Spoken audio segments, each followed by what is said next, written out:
Erkek kishi azizlarim, faqat oxirigacha eshitinglar, o'zi qisqagina. Erkek kishi bola chaqamni rizqini topaman deb, halol mehnat qilay deb ko'chaga chiqadi-ku, rizq talab qilib. Ana shunda farishtalar, Allohning farishtalari haligi erkakni qadamlariga qanotlarini yozar ekan, qanotlarini. Biza ham shu odamni, shu erkakni savobiga sherik bo'laylik deb qanotlarini yozar ekan farishtalar. Azizlarim mana.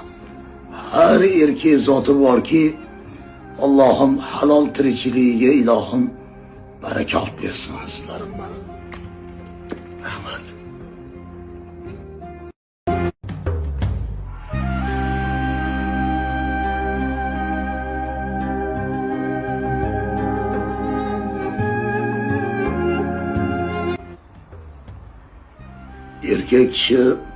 Erkek kishi azizlarim, faqat oxirigacha eshitinglar, o'zi qisqagina. Erkak